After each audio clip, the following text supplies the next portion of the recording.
Okay, so Darnell, after not necessarily stacking up the wins earlier in the season, the guys have now got 2 in a row. How does it feel, you think, confidence-wise? Good momentum. Obviously, wins always build confidence. I think, maybe it wasn't the greatest performance, but we obviously know in this league can't always be pretty. So, as long as we get the win and keep moving forward and correct on the things we need to fix with a win, it's much better and easier to do that way.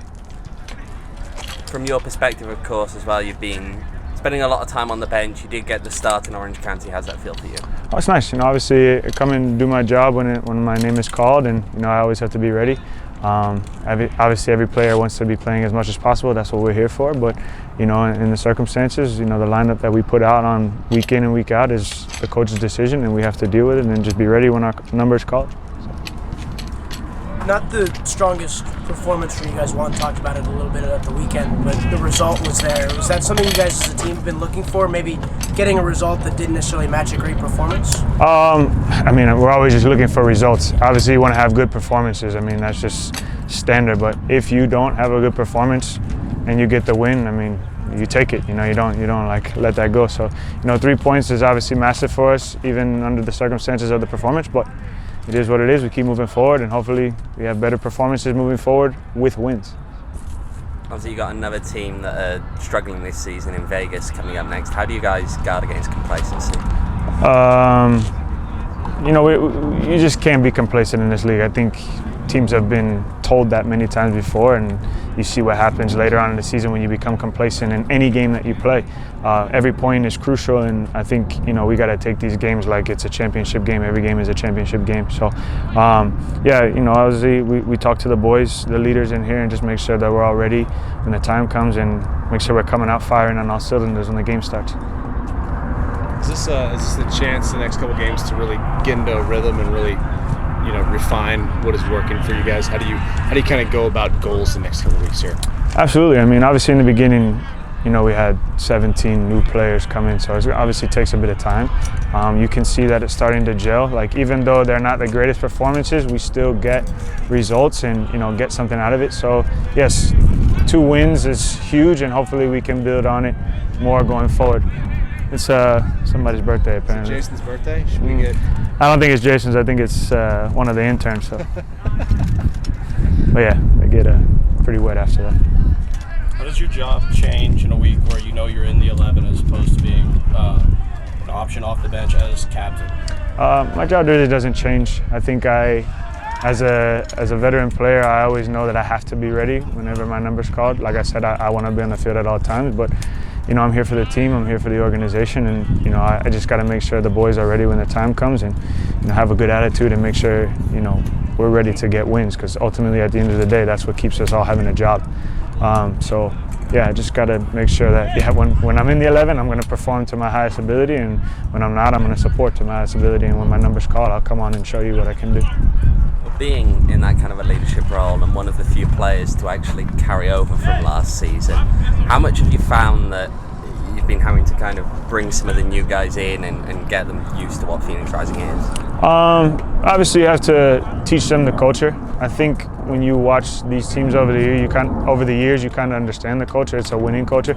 Last year we didn't show that very well, but I think it still holds strong what this organization is about, and I think those guys coming here, they kind of knew that, and the organization and the staff and the guys that have been here kind of let them know, we're here to win.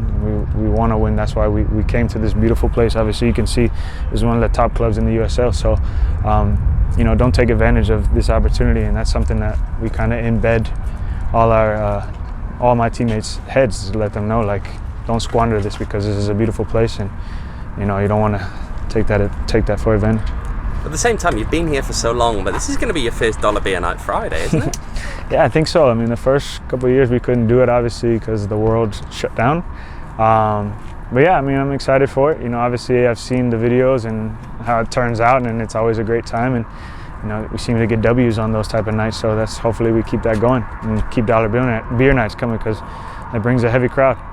So, kind of backing on that leadership role, How do you handle leading younger players versus the older players, more experienced players?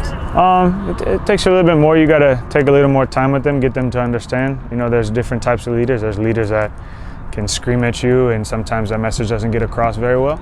I'm more a bit of explaining it and getting them to understand why you're here and who you're amongst. You're amongst players and players in the past that have played in Champions League. So know where you are, know what you represent is kind of what I let these guys know. And yeah, if they're late or anything, they get fined just as much as any of the other ones do. So yeah, just kind of taking my time with them and letting them know where they are. And this is a special opportunity for them. And like I said before, just don't squander.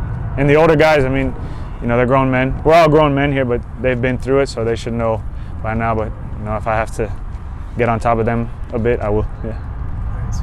What have been the biggest changes for you shifting from primarily a fullback and a flatback forward to a wingback in this system this year? Slightly different. It kind of takes me back to when I originally started my career and I played as a winger / striker.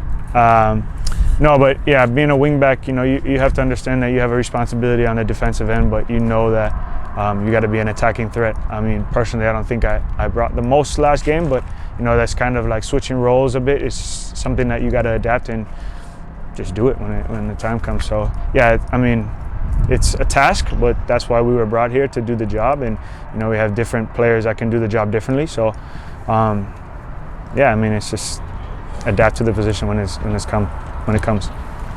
More creativity, would you say, on Dollar Beer Night is the expectation? What are you expecting? More creativity, as in, what do you mean? Like the players' flair?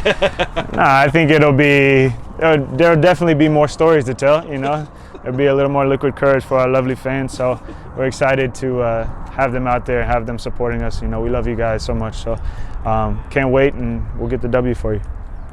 We've seen some of the weirdness in recent results. San Antonio is a great example of that, winning 7-0 in Charleston, then losing up in Detroit. What does that say about how unpredictable this league is? That tells you exactly how unpredictable. Any given Saturday, Friday, Wednesday, whatever day, you know, anything can happen. So that goes back to that complacency thing. Like, you can be mentality monsters or whatever you want, but at the end of the day, if you don't come to play, it'll show.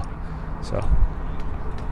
Is that something for you, having struggled against Vegas last year, as a player who's coming back, is that something where you feel like you got something to prove against a team that's been struggling? Obviously, every game you play, you want to prove something. At games in the past, obviously, you look forward to the next one, and we take one game at a time. So, I mean, they got new players. It may not be the same exact team, so we're just going to go there and make sure we handle business. We've done our studying on them. We got the video and everything, so we're ready to play them when the time comes. I think the boys are prepared, and we got one more day before the big game. So, what do you think is more fun, dollar Modelo's or kiddie pools on the side of the pitch? Those kiddie pools. I think a kid got hit with a ball one time over there. I felt terrible, but I would probably say dollar beer nights and kiddie pools. Do both.